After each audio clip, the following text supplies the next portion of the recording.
Hello, welcome. I'm Rob. This is the podcast, and today we're joined again by our friend Jonathan Winstanley. Sort of doing a part 2 to our last podcast, but I'll ask again, how are you? I'm After good. the first podcast, Johnny, Yeah. how are you doing? I'm good, thank you. I'm good. Yourself? Yes, not too bad. I'm going to tell people what you've just done with your headphones, though. You nipped to the loo Oh, as a break. We had a quick break. You nipped to the loo. Headphones working? 1 second. Yes. Yes, headphones are working. So he comes back in and we're talking away, and he literally takes the headphones off his head again just to make sure that the left ear and the right ear are on there. It's a good job. I love you. Oh. I want to start this hour with something I meant to start the last hour with, the last episode with, which is an apology. I did a fuck up the other day. I say the other day, a couple of weeks ago. Let me get comfy. I did a fuck up. The actor James Sutton, who is John Paul in Hollyoaks, posted on his Instagram page that he'd been to therapy. Good session at the therapist. And what did I then do? Exactly what we've just been discussing in our last hour's podcast. I messaged and said, "Are you okay?" And his response, because I wasn't the only one that had done that, but his response to that was then, everybody should be in therapy. Everybody should speak to somebody at some point because it's good and it helps and it's normal and it should be normal. And I'm sat there thinking, I advocate so hard for mental health, and then somebody says they're having counselling, and I don't think that's normal. Immediate gut reaction was, is he all right? Well, why wouldn't he be all right? He's just had therapy. He's going to be bloody brilliant if he's just had therapy. So my apologies, James. It wasn't, if you're listening, it was a gut reaction. But I think he's right. I think we all should be in therapy of some sort. You more than others. Nice. Honest. So, I want to tell you one thing while I'm adjusting this camera about my good friend here, Jonathan, and that is how fucking proud I am of him. I don't think he knew I was going to make such a fanfare about this, but I am. He sent me an email, sent me a text a week before last, I think it was, with his certificate. And I can't remember the word for word, but overly, really proud I am that Jonathan has become his workplace's mental health first aider, fully qualified. I can't think of, as I said to you then, I can't think of a better person. I can't think of anything more brilliant. But also for you as a person, I am just overjoyed and so proud. But I also think that this is going to help you develop you as a person, not just help the people that you're there to help, but I think this is going to be good for you. And I am so, so pleased and proud of you. So now I've got that girly bit out of the way, as we don't say on this podcast. How was the course? Intense. Much more intense than anticipated. I thought it'd be quite hard. I don't even know the right explanation for it. I thought it'd just be intense, but when we were doing it, I soon realised, because the way they take the course, it's all about he gave a lot of his background of things that he'd been through. And once he started talking about, so he was an ex-police officer, so he was an ex-armed police officer, so he'd seen a lot of things. And I don't go into too much detail because I don't want to give away, what he does, just in case anybody else does it or whatever. And he kind of said at a moment in time that something had happened, and he was a part of, and I knew straight away what that was. And I said, "Is it?" And he said, "Yeah."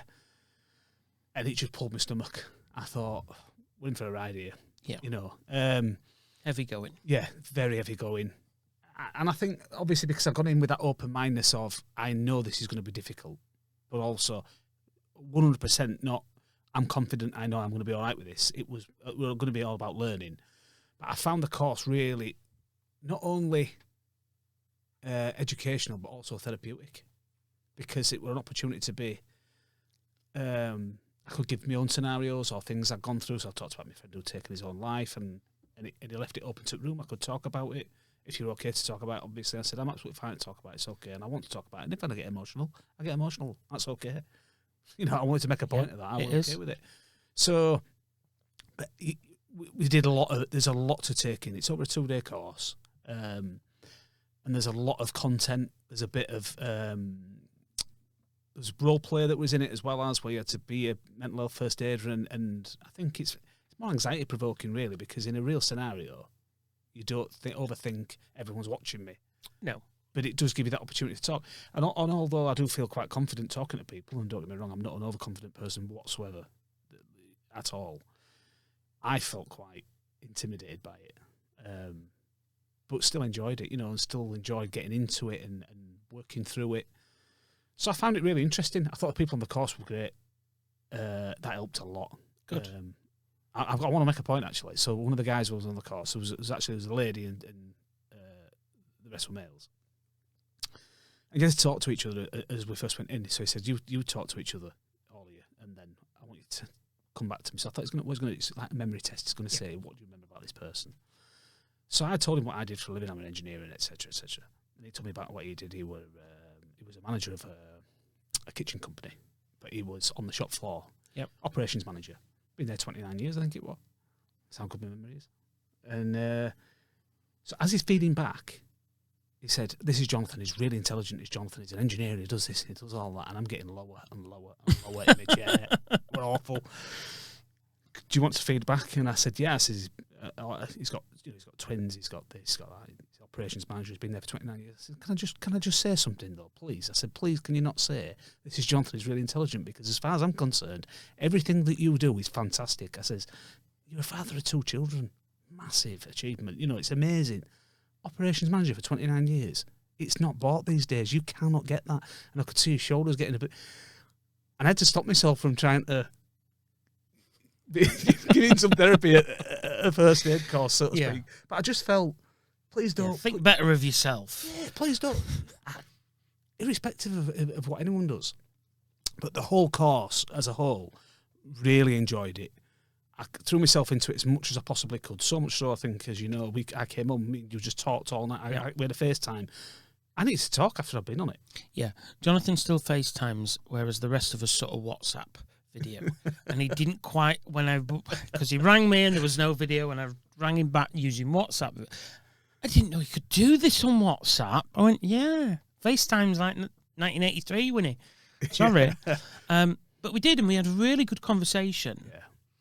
And I just, I was so, and I still am, so bursting with pride, because I can't think of anybody better to do that, but I also can't think of anything better for you at this point. And I think you are going to get something out of it, and it's going to be something that you can get your teeth into. I think I will, and I've got to thank my manager as well, because my manager who approached me and asked me, and he sort of said similar circumstances. He said, I know you do a lot of things outside of work. I see your social media posts. I know you're driving for change. I think, you know, you don't have to do it, but it's an opportunity if you'd like to do it. So I want to thank him for that, and thank work for putting it forward and supporting people, because I think it's a huge thing, you know, for a company to do, especially a big company as well. Yep. And then not only that, I'm not the only one. There's I think there's about 20 other people on the first aid committee. Yep. So I've just met them last week, and that was fantastic, and getting to know people. And seeing where they're at and what they do, so I'm going to learn from them. You know, at the end of the day, I want I want to see what they're talking about, and it's nice. It's an opportunity to talk about yourself a bit, about how you're feeling outside of work and how you feel not only outside of work but inside of work. Because I suppose you've got to remember that. See, when I talk to somebody outside of work, you know, if somebody messages me, I need to have a chat or whatever. The first thing I need to do after that is talk to somebody else, because I can't keep that to myself. It's a lot. Sometimes it is quite heavy to take on. It is heavy. It is, and I've learned that I need to move this on as well as. Yeah. So having that opportunity at work to be able to talk to work colleagues about things as well as, and get things out about work, but also get things about at home or in your life that you've had. I think that's really, really helpful as well as. So I've only been to one so far. Looking forward to how it transpires and see what happens, but hopefully make a change. Happy face, guys. Happy face. I just couldn't stop smiling, and even during our FaceTime, I was just sat there grinning like a Cheshire cat because it's such an amazing achievement, and such an amazing gift. And the nice thing is, I think the nicest thing about all this is, some companies will just say, wants to go and do a course, whereas your company's actually gone, he's the right man for this, and I'm going to ask him if he will do it, and I hope he will. And I think that says a lot about how your company thinks about you. It does. Like I say, when he's getting embarrassed now. I'm a little bit. When the manager approached me and asked me, and he did, and which also I wanted, I wanted to make a point of where he had said, if you don't want to, I totally understand, because he knows the circumstances, what happened with my friend and things like that. Yeah. But that's why I'm doing it, and it really is all these. That's a reason to do it, not a reason not to do it. Well, my words are, you've probably seen it, what I say on social media. It cannot happen again on my watch. Yeah, it cannot happen again. I can't, and that's not a guilt thing. I just don't want it to happen again. I want to make sure that no matter what I've done everything I possibly can. So for somebody to come forward to me and say to me, I think you'd be good for this role, and for me to be thinking in my mind, I'm doing everything I possibly can. Why can I say no? I can't say no to that. This is an opportunity for me to make, well, as you've already said, I suppose, it's an opportunity for me to learn more. It's an opportunity for me to put it into practice more. So, but I have to say, I think ultimately, whether it's over a pint or a coffee or whatever, and it's always interesting to me when you say, well, somebody at work said to me the other day that, oh, you're quite intimidating. And I sit and think, what, that scrawny little... What? No disrespect, Wyn. I don't find you intimidating. I don't. So it always surprises me when you say, well, somebody said this. And I think, what is it you do to these people at work, Winnie? Because you're not doing them... I find it bizarre. But you've always seemed to be the person that people end up coming to talk to anyway. So for work to one, acknowledge that you're doing this anyway, but two, to also acknowledge the fact that we can help with this, we can train you better, we can invest in you as a person. That's immense. It really is. So whoever Jonathan's manager is, thank you, because I assure you he is as good as you think he is, and he will do this brilliantly. Thanks, Rob. I'm sure. I appreciate that. So back to your failings. There's enough. That's enough positivity. Yeah, let's get back to the grime. So one of the topics that we had wanted to discuss was anxiety, and I seem to remember you telling me that you'd had an incident in a pub to do with anxiety. Do you want to talk about that? Or should we move on to another subject? Are we talking about... Because He's been in a lot of pubs, guys. Yeah, this is exactly what I'm trying to think of which pub. This was your anxiety. I had anxieties when I was younger going into the pub. Yeah. Where that came from, I don't know. It just happened. It started where... And I still get a little bit of it when I'm going out. It's that build-up, that momentum to get into the place. Yeah, because you were out in Bradford last week before. I was in Leeds, but Leeds. But with some guys from Bradford. Right, that's where Bradford comes from then. And you had not got everything wrong. How was that as a trip out? Hard. I actually posted in a group before I went out. I said, I'm really feeling anxious. And somebody had said, why? Why? What for? What's your problem? Well, I don't know if it was either the fact that I'd tried on 15 tops or I'd had 2 showers or... 15 tops. Honestly, I just went through... But I'm laughing at that, but to me, this sounds ridiculous, but a top can make or break it. If I don't feel comfortable in what I'm wearing, that's it. Yeah. I am not comfortable the rest of the night. I've had to tell me, stop looking in the mirror, just go out. Just go out and I've done with it. Because Ellen goes mad about it. And she used to say, for quite a few years, she used to say to me, do you know, every time we're going out, you get arsey. And it does my head in. And I don't think she realised it was just anxiety of going out. It's not that, I'm not frightened that something's going to happen. I'm more, It's the moment. It's the, do I look all right? Because I don't feel like I look all right. And I'm not comfortable with how I look anyway. And that is what it is. So and I put a top on but he looks really good and I don't. And it's that kind of feeling. So when I went out, it would eat me alive, literally. And getting out there, getting that first pint. I'm not smiling because I think this is funny, just so people know. I'm smiling because it's like you're talking, it's like you're reading what's in my brain when I go out, because it is just exactly the same. And I didn't know that. No, you didn't. We've never discussed this. No, we've never discussed this before. We've never had this discussion. But it is. If I'm not comfortable, but oddly, I always tell myself, once you get there, you'll be fine. Yes. And usually I am. Mm-hmm. But that does not stop the anxiety to start with. No, it doesn't. And so on that day, glad we're having this conversation because it's something I did want to talk about. So in our previous podcast, we talked about somebody I'd seen while I was out. It's as though you're speaking for me. Yeah. So I spoke to this friend and we were just discussing things. It's been a lot of years since we've seen each other, which I've got to make a point of. First of all, came over and gave me a hug in the middle of the pub. Loved it. Fantastic. Throw your arms around. Let's just have a big man hug because it's years since we've seen each other. None of this who can hold hands the hardest to give the handshake. Yeah. And then we had a really, really good catch-up, and we just got into it because he's seen it on social media, so obviously it's out there already. It's not a conversation. We don't have to break the conversation. We just jump straight in there. He wanted to talk straight away. And we had the discussion about anxieties of going out, and I'm stood there, so I listened, and he called what he perceived it to be as body dysmorphia for himself. Okay. And I stood there, and I said, well, do you know what? I said, I think you look absolutely fantastic because it's fitting well, it's tall, he looks big, he's definitely toned up as he's getting older.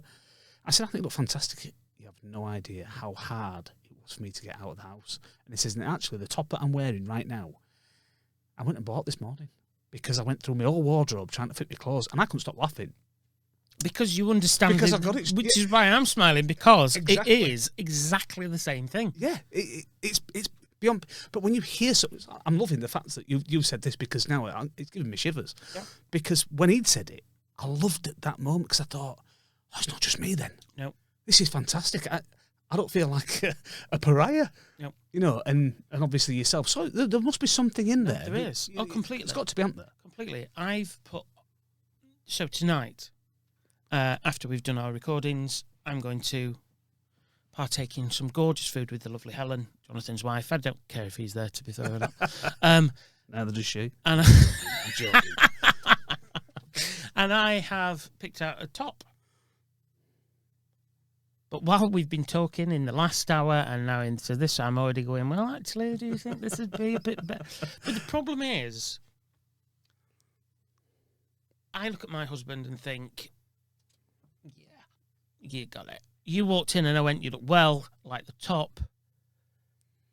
But what I see and what you see are, we're back to the perception of, your perception is different to mine, so my memory is going to be different. And it is the perception, our own perception, and I think we really are our own worst enemies. Yeah, it's awful, and I would imagine the vast majority, I'm hoping, or I'm kind of gauging now that I think that there's obviously a thing here that all blokes, men, feel the same way.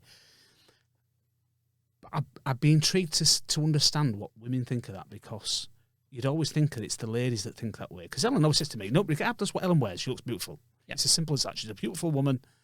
No matter what she wears, I always feel so privileged to be with her. Way out of his league. Just got to get that back in there. She is way out of his league, seriously. And continue.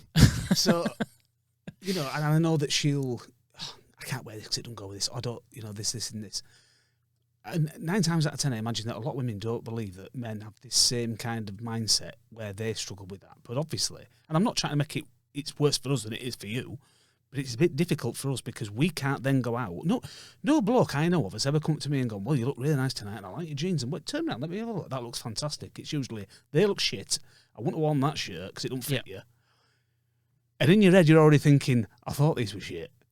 Yeah, and you don't need confirming it. You don't need to confirm it because I've already thought it. So, quite an interesting one, that. I think that guys, so you go out with Helen. Mm-hmm. Do you have the same anxiety when you go out with Helen? Not as much as I do with the guys. Tell me why. I don't feel that. I know the answer, by the way. Well, I think when I go out with Ellen, I usually straight away she'll say, "You look fantastic tonight. You look Yep. nice. You look smart. You look well." And I don't have to hear anybody else say how I want to look, or I don't have to look good for them or whatever. I look how I look, and she'll say, "I think you look fantastic tonight. You look smart." I say the same because she always does anyway, and off we go. There's still that little bit of anxiety there, regardless. But I'm looking forward to getting out. Do you think, though, that the reason that the anxiety is less is because, and no disrespect to you, you're walking about with something that is just beautiful. Yeah. So nobody's going to notice what you're wearing. No, that's So absolutely. do you think that's part of it? Probably When a is. guy goes Yeah, out with probably his missus or his girlfriend or whatever, the attention is on her. Yeah.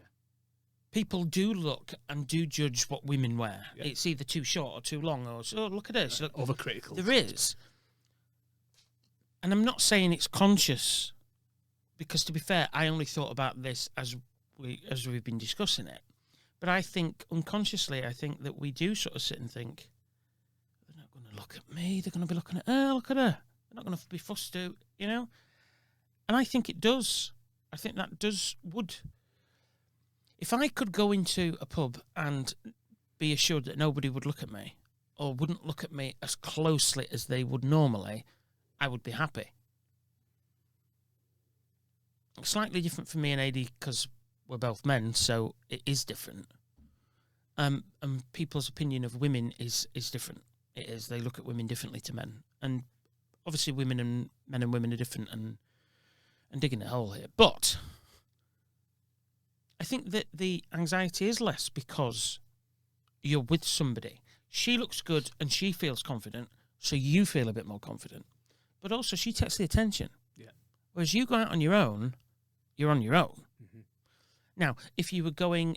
The odd thing is, my anxiety... I mean, I had a bit of a do this week in Greggs. I don't know if I've told you this.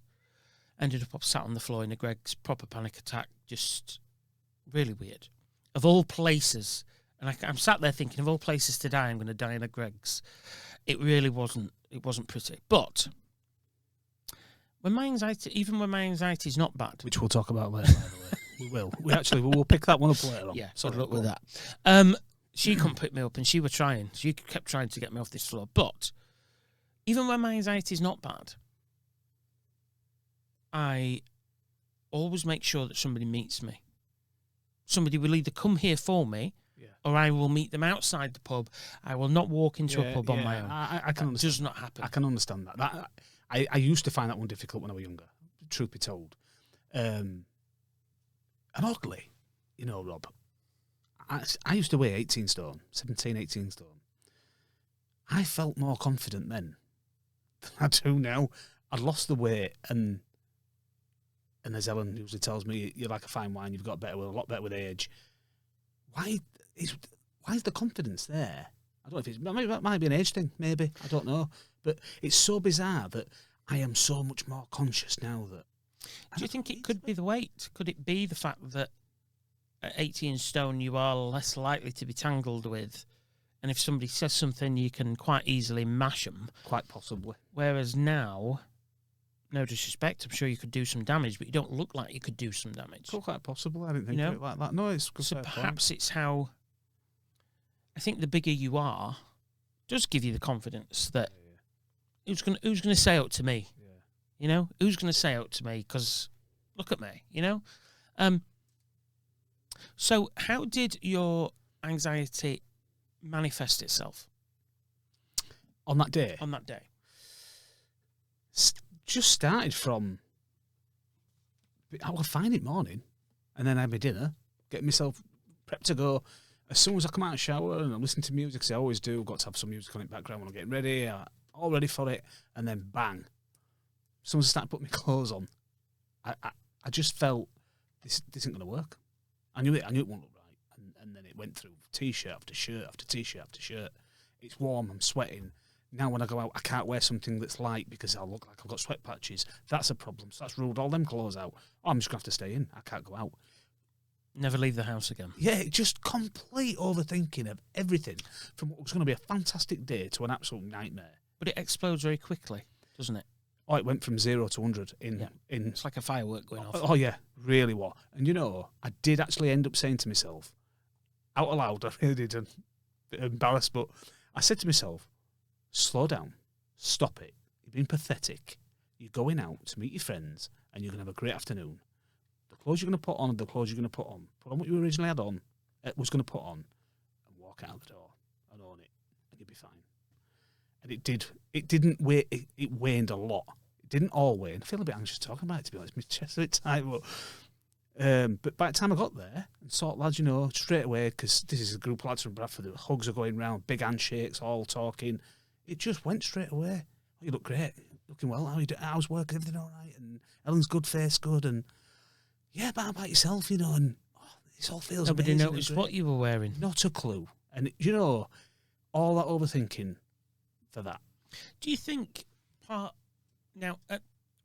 when you went out, Helen and Faith had gone to see Helen's mum? Do you think your anxiety would have been better had Helen been at home and said, "You look fabulous"? Yes, definitely. Absolutely. Because I would have asked her, I said, do I look all right? And she'd have said, yep, you look fantastic, you look great. Right, okay, thank you. You know what I did? Do you know what I did? No, because she wasn't there. I ended up setting my phone up and taking photos of myself so I could see what I looked like from side on. You see, you say that and you're laughing. I remember we'd planned Adie's 40th. You were at Helen's mum's. But because it was a surprise party for Adrian's 40th, I obviously wasn't going to go with Adrian. He'd gone out with the lads for a drink, didn't know anything about it, and I was going to the bar where we were having the party, and I was going there on my own. And I remember going into the spare room and taking a photo in the full-length mirror and sending it to you and Helen and saying, "Does this look all right?" I remember very distinctly doing that because I didn't have anybody here to say, "You look all right." Now, it does frustrate the out of me when you say to Adrian, "How do I look?" and he'll go, "You look fine." Yeah, you're supposed to sort of look at me before you say that. Drives me up the bloody wall. But that reassurance before you've even left the house is a lot more important than I think we think it is. Because had Helen been there and said to you, "You look lovely, you look great," your attitude leaving the house would have been, even if it's minute, it would have been different. So you get there, you've wound yourself up in the taxi, you get to your mate, you meet your mates, then what happens, anxiety-wise?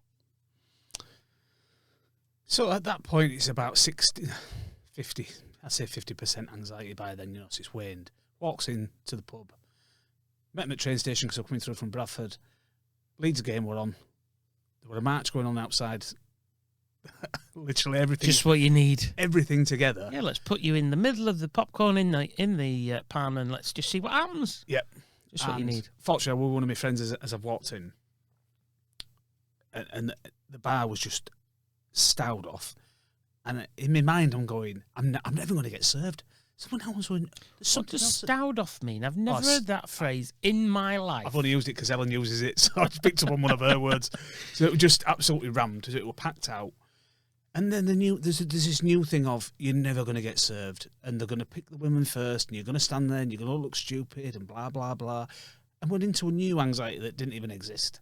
Yeah. And again, in my mind, I'm going, it's all right. And funnily enough, I remember I got to the bar, and the bar person, obviously, they're trying to serve all these people at the same time, looked at this woman at the side of me, and this woman turned around and she went, "Actually, I think you'll find that he's first."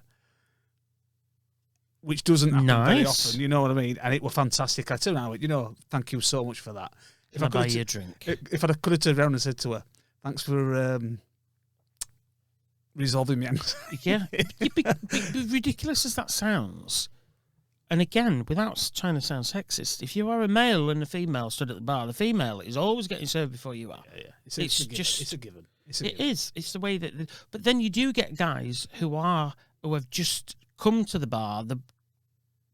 Could be a couple of guys and a couple of girls waiting to be served, and the arrogance, I suppose, kicks in, and it's, "Yeah, I'll have two of these." Well, they were You're not interested. As much as I would like the confidence and less anxiety, I would not want to be that person. Did you have a good night, though? Fantastic night. Really good. I just enjoyed it. Once I'd settled in, once we're a couple of pints in, having a chat, you've gone around everybody, you've got to talk to everybody. How's everybody doing? How's this? How's that? Because I'm always concerned about what other people are feeling, regardless, Yep. But also it's reciprocated, which I love. Everyone's asking, how are you okay, and everything else. Forgotten all about the morning and everything else. And the night just played out as it played out. I'm not frightened. I mean, I was a little bit anxious about...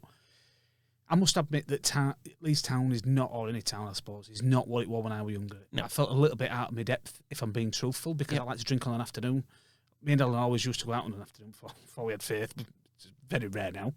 But we go out on an afternoon because I like to get out on an afternoon, home by 7, before all idiots come out, in my opinion. Yeah, and you can have a few and not deal with the... Relax, yeah, and there's people our age out there, and I've always enjoyed that a little bit more. A little bit anxious about people being around. Don't mean to say that I'm frightened. Not frightened. Just don't need the hassle. Yeah. Don't need the... I'm watching what's going on all the time, and I'm thinking to myself, I don't need a situation to unfold here. He's pissed. He's going to end up standing on my foot. And that's not an overthinking. That's a... I know it's going to happen. Yeah, I don't know if with mine it's a police thing. I always know...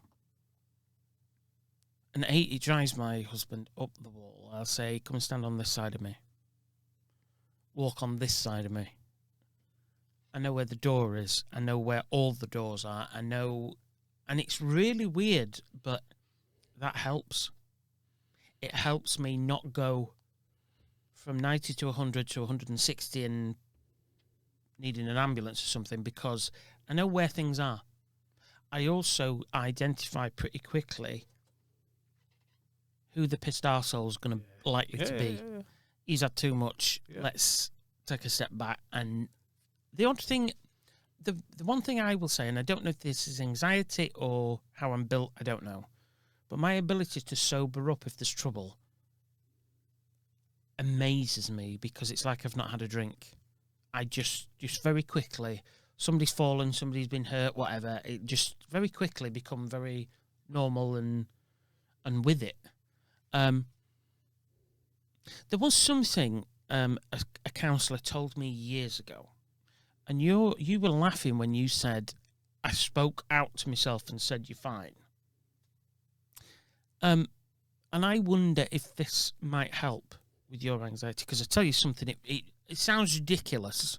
And when she said it, I thought, you have got to be kidding me with this. This is no way on earth this is going to... But let me tell you, it did. And all she did was, she says, you can do this with your hands. And all you do is simply, I'm going to raise my hand so you can see, you are literally tapping. And while you're tapping in your head, you are saying, I am safe, I'm calm, and my intentions are good. And you are constantly saying that to yourself over and over, a bit like a mantra or a prayer. And you can be sat with your hands under your desk at work. You can be sat in a pub. It's not something that it's a very discreet way of dealing with it. Now, don't get me wrong, there are times where it goes out the window completely and you forget all about tapping and everything else. But when I get anxious going to governors' meetings. That is what is going through my head. I've come here, I'm all right, I'm safe, and I've come here with the best of intentions. And because I've come here, and the important thing with the intentions is, you're telling yourself what your intention is. If I come into the room with bad intentions, I can expect to get bad back. It's going to be the outcome, yeah. So saying to yourself, I'm here, and I'm here with a good intention. I'm going to enjoy this meeting, I'm going to talk about whatever, or I'm going out with the lads, and my intentions are good. I'm not coming here to argue with anybody. It sounds ridiculous, but repeating that to yourself in your head does make a difference. Mm-hmm. So maybe try that one. Just one that you did say there, and this isn't an anxiety thing. This is from when I was younger. I've got another friend. I don't want to name names. Only because I've not spoken to him before. He's not got any friends. Me. That's it. Yeah. I'm it.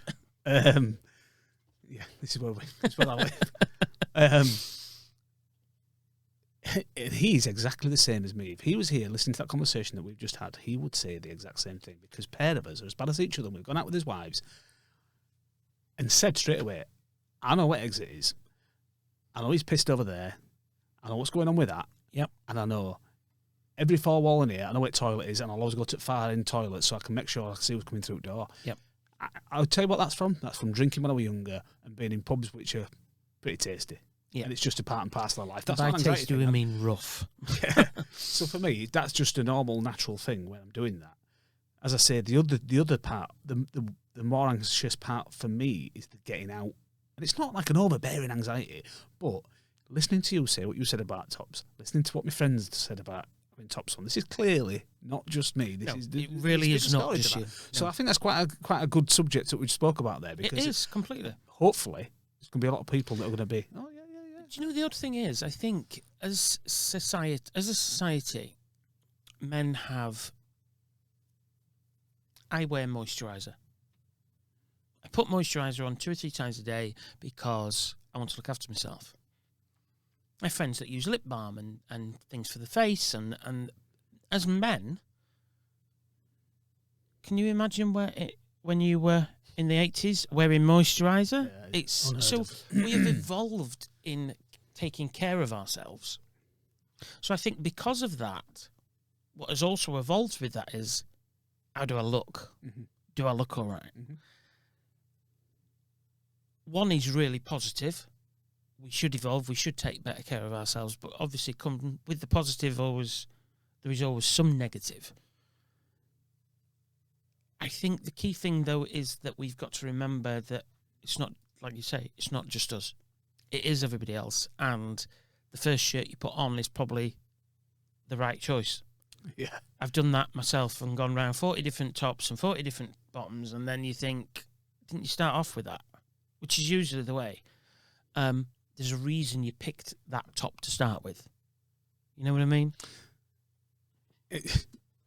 My friend, when he said the other week when we were on about gone through all these tops, he says, I went out and bought this morning, and I said, and you look fantastic in that. He went, well, I feel awful in it. I wish I want first one that I had before I come out. And I'm like, and I think I've gone for the cuddle. I'm like, you look all right, you know, you do. Because the first thing I said, as soon as I walked up straight away, big man hug, and I turned around and I said, I tell you what, you look fantastic. Yeah, you look Hug good. says an awful lot. Oh yeah, of course, and it's nice to do that as well, you know. And in an environment, you know, I don't care who's looking. It don't matter. He didn't care who was looking. But then as soon as I said to him straight away, and I meant every single word. So if he's going to watch this, which I'm sure he will, I said straight away, I said, you look fantastic. And then the conversation came to, this is, you know, I've been trying these tops on. I've done this. I've done that. In a sort of a jokey sense, or sort of saying it. And I'm like, hang on a second, I've done exactly the same thing. So.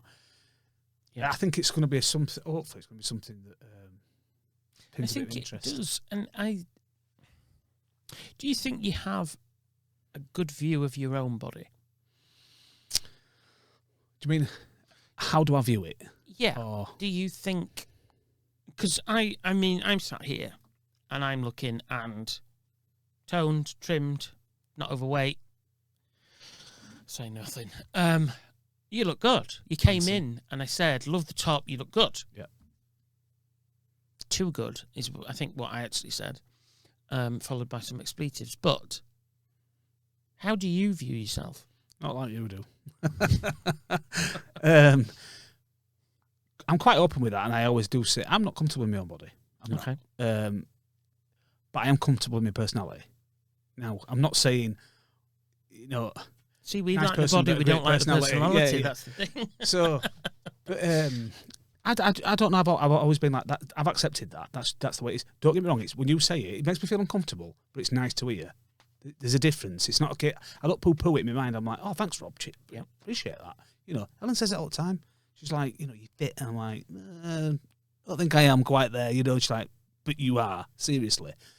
Even my wife, it's itching my skin underneath. You know, it's like. It's an awful thing, and I wish I had that confidence that some people have, because I've got some mates who've got confidence oozing out of their ears, And look a state. but if you grow up with them people, yep, and you're listening to it, it's not good if you're not on that level, because you constantly feel like the back person.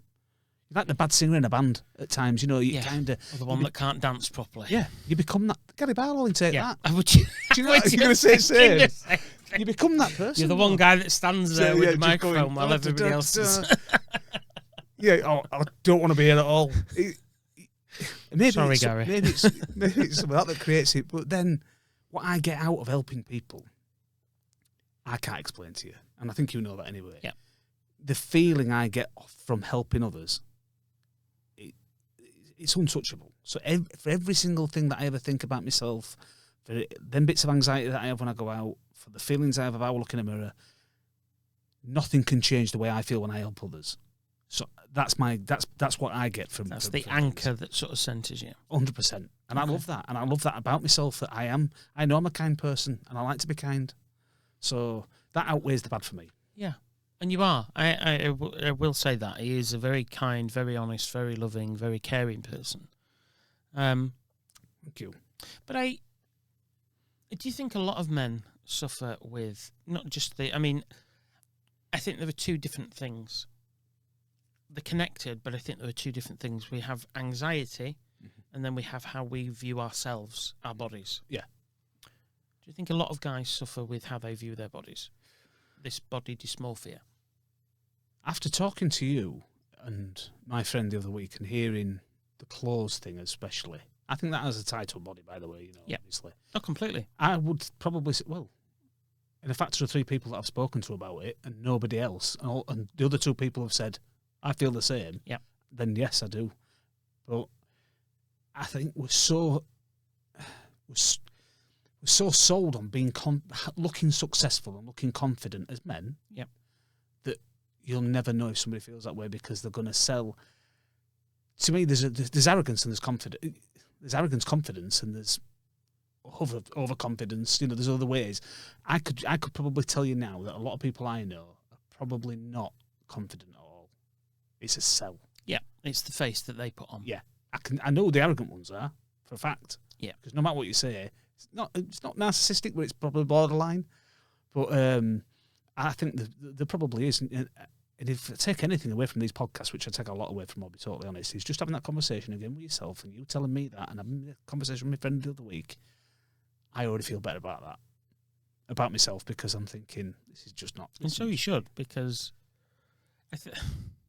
it really is amazing that everybody's doing the same thing, everybody's thinking the same thing, everybody's feeling the same thing, going through the same thing, but nobody's talking about it. I know, and this is the thing. And that just baffles me. It's a frustration because when we say it's okay to talk, it's not just. Everyone thinks that it's okay to talk means that you're at a point in life where there's no going back, and it's not. It's these things. I mean, these are daily occurrences that you feel, aren't they? You know, it isn't just about whether you live or not. It is about making your day-to-day better. It is. It's the small things that can make massive changes in your life. Yep. You know, and yeah, I mean, I never even thought about it like that, to be honest, until we had that discussion. So, but I've always felt like that, always. Ever since I was a kid, I've never had that confidence in me. I've always needed that little bit more of a push. Yeah. Which is a shame, really. And funnily enough, again, I'm touching on experience. My manager had said to me recently, he says, you know, you are quite good at your job, you know, you're quite intelligent in what you do. And he could see straight away, and he said, you're doing it again. Yeah. Because I can't help it. The odd thing is, your body language, when I was talking to you, you were sort of moving about a lot more, and then the teeth went like this, and I could see you were uncomfortable to the point where I almost thought, I didn't almost think, I did think, I almost said, should we change the subject? But then thought, actually, no, I'm not here to. I want people to see him squirming, and I want people to see that is a normal reaction, because how many people do that and think they are the only one, clearly, that has that? There's probably not a lot of people who've seen me like that either. No. So it's a fair comment, and I wouldn't want you to stop it. I'm here to give honest opinions, you know, the truth. I want to be. I want people to perceive me as what I really am, and not this. I like to confident myself, but there's no confidence in there. No, there's not as much confidence as what people think. No, and I think we are all guilty. It always amazes me how the lads, as it were, will talk about a girl. Oh, she were fit as, but then she took her makeup off, and it's like a different person. we're doing exactly the same thing. Oh, yeah. We're just not using the makeup. Exactly. We're doing exactly the same thing. Hiding behind the mask. Yeah. And everybody paints a mask. Everybody. I don't care whether you are the milkman or the window cleaner or... It makes no difference. Everybody puts a mask on. Whether you're male or female, I think everybody puts a mask on. I think what we don't look at is why. Mm-hmm. Why? Why do we feel the need to put that mask on? I'm going out and I'm having a chat. I'm going to your house tonight. I'm going to have some lovely food that I know your wife is cooking, thank God. He can't cook. Agreed. Yeah, he can't cook. He's learning. I will say that. He is learning. But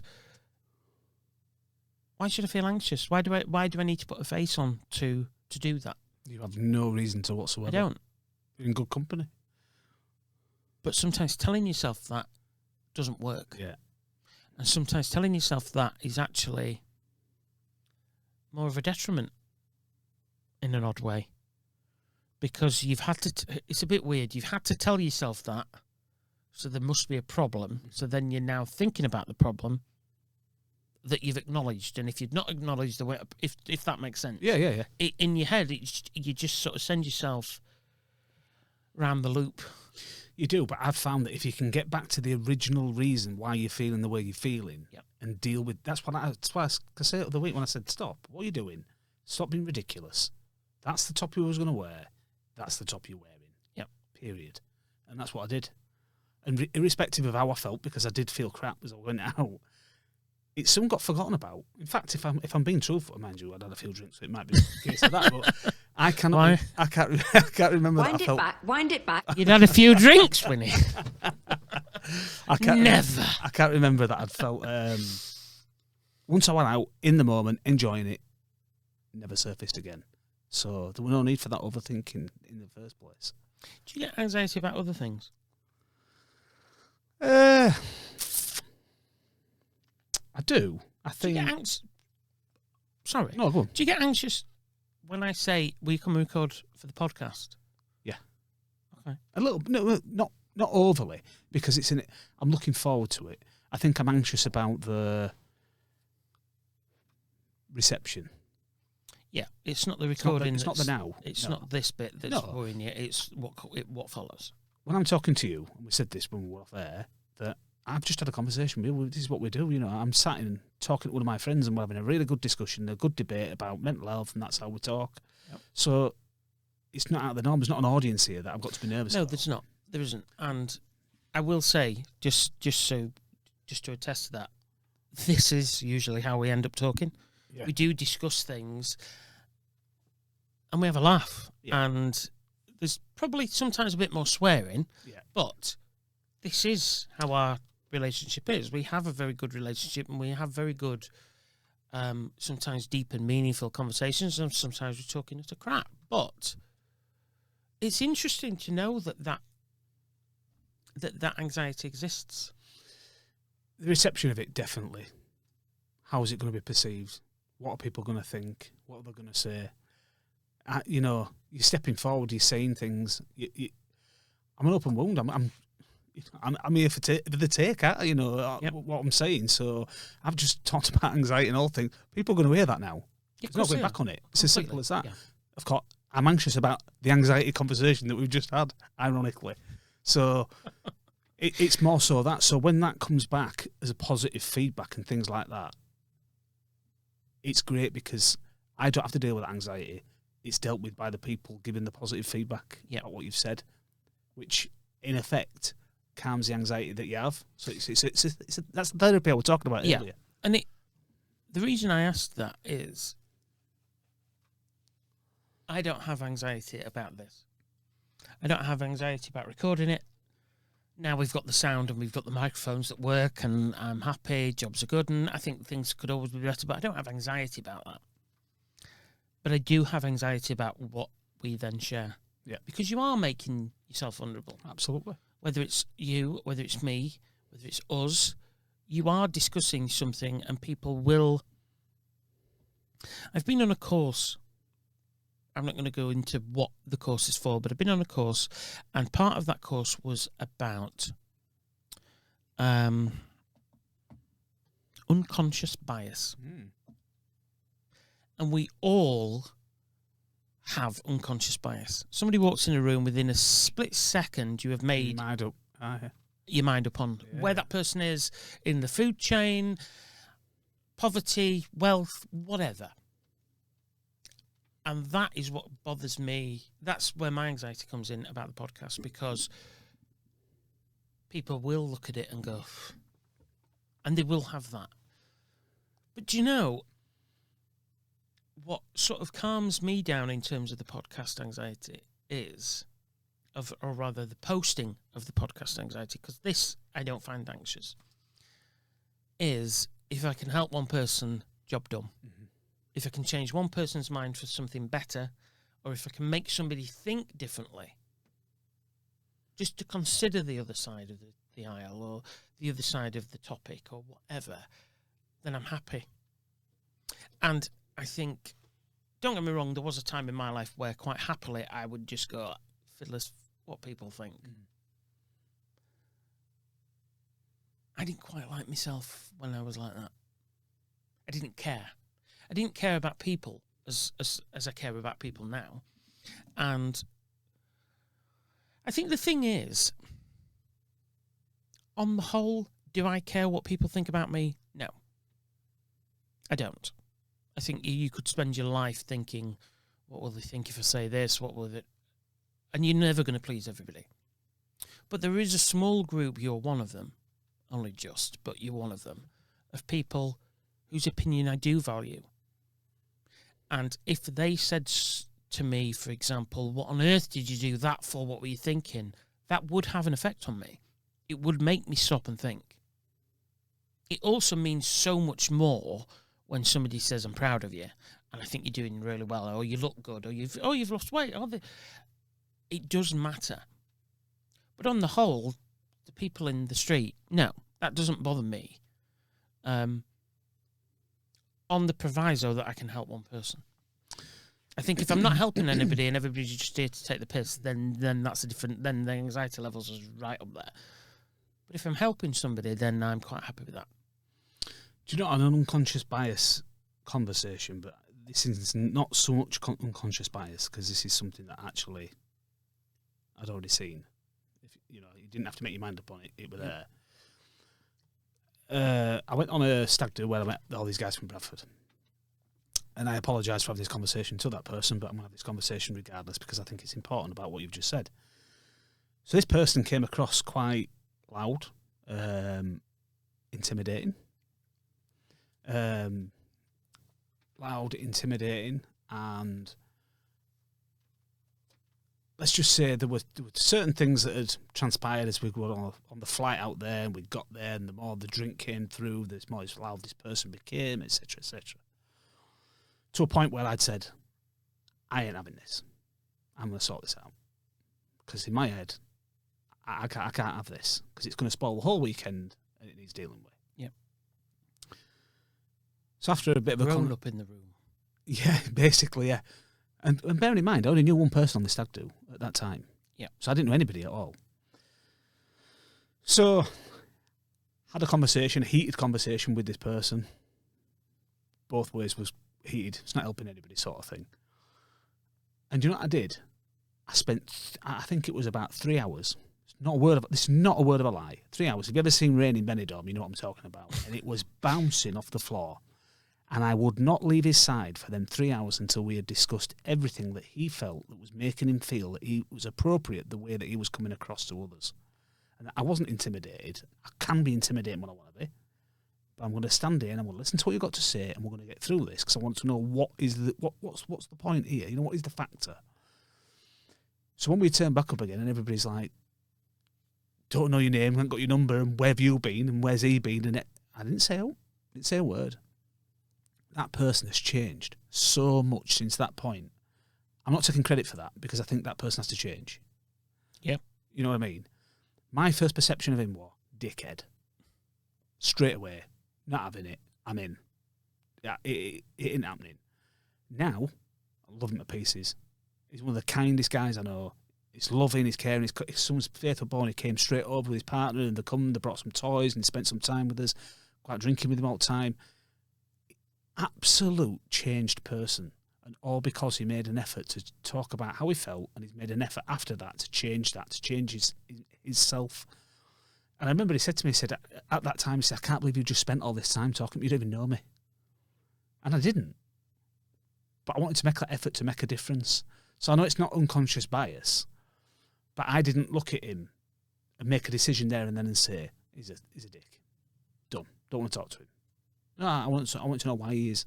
And if it had continued to be one, I want to put my effort into it. So I wanted to mention that, because that's that group that I'm in. That's what we've all gone through certain things that have made us closer together. So I suppose that's another way of saying talking about things does make it better. It does. It really does. And I think sometimes it takes me back. I remember I served with the police briefly, and the way that certain officers would talk about the ladies of the night on a certain street was quite brutal. There was no empathy. There was nothing. And what always amazed me is that this person, I mean, usually they were 16, 17 years old. They'd got drug habits. They weren't... I mean, you did get older ones, don't get me wrong. But what nobody sort of stopped to ask is, how did you become such a vulnerable person? Mm-hmm. Nobody asked that. Yeah, the story. They made the snap decision that she's on the game, job done, forget it.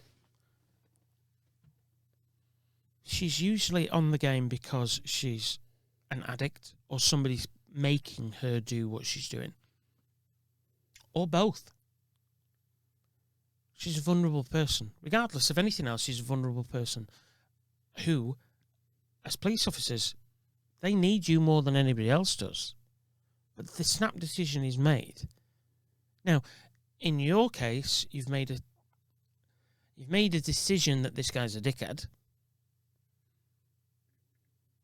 But you've then gone further. You've taken that next step, which says a lot about you. Because a lot of people simply would have gone, dickhead, not dealing with that. The question is why? Why? Why do you take that next step? Why not just go, do you know what, I'm not dealing with that? Why make the effort? Put you on the spot. Oddly, I don't know how or why that happened, because I was on a stag do and I've got 3 days to cram into getting drunk and enjoying myself. You know, that's what it's about. It was a weekend away. I don't know. And I think maybe because I needed to know, I've maybe seen a little bit of myself there when I was younger and I was a bit angry and things like that. And when you looked at him, did you... Sorry, I don't mean to keep interrupting you, but could you see that there was more there than... There was potentially either more there than meets the eye, but also there's probably another side of him that is probably not like this. Yeah, because earlier on, there was 2 people that were on there on the same stag do, and he bounced off him a little bit. And I'd already had a little vision of, it didn't seem to be as... I just think they were bad for each other. I don't think it was a case of... It wouldn't have happened if 2 didn't come together, so to speak. So I suppose that's the answer to your question is, I'd already seen that there's probably a little bit more to it than meets the eye, and I need to know why. Yeah.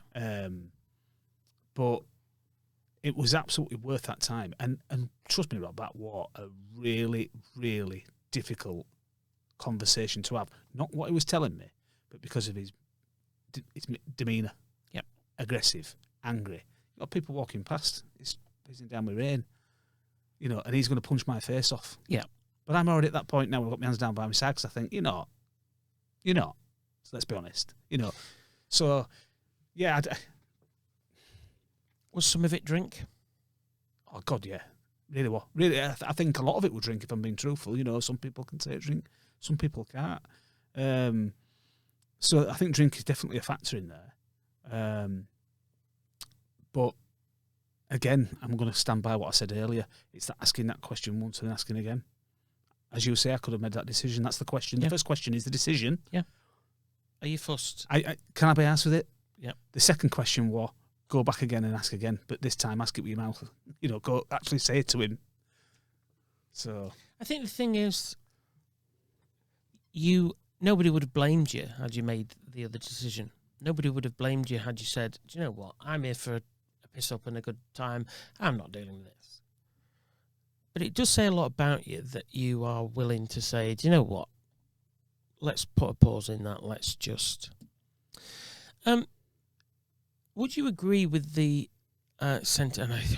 A smart man once said, and I can't remember the smart man's name, which is the ball ache, that drink and drugs allow you to rent a personality. That's a good analogy. Yeah. It allows you to become somebody that you probably aren't.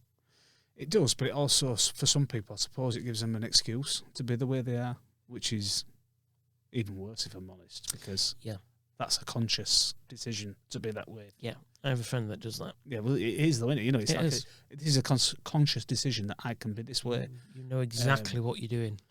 But on the subject of that, and obviously because this was in drink, the other reason for, when you say, for me to do that, another reason that I did do it, which I find the most upsetting, is he would have been ostracised in that group. Yeah. And I did not want that, because I think that hurts me more, that somebody has nobody. Now, don't get me wrong, if I'm sat in a pub and it happens over and over again, there's going to be there's going to be an end to that. Yeah.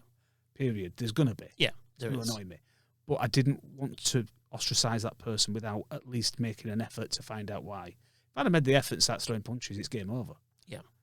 So, but some people, to going back to your point where you have a drink, absolutely, because a different person woke up in the morning of sorrows and apologies, everything else, which I said, don't need them.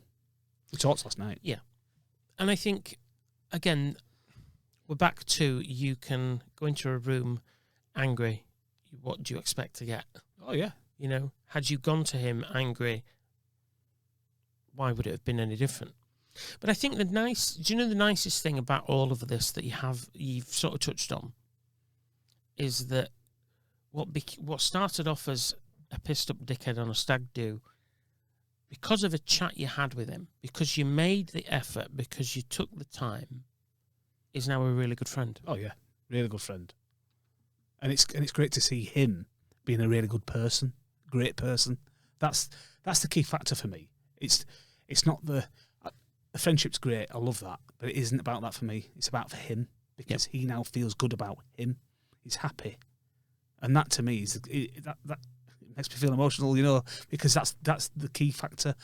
He is him now. He's happy, and I'm happy that he's happy. That's the winner.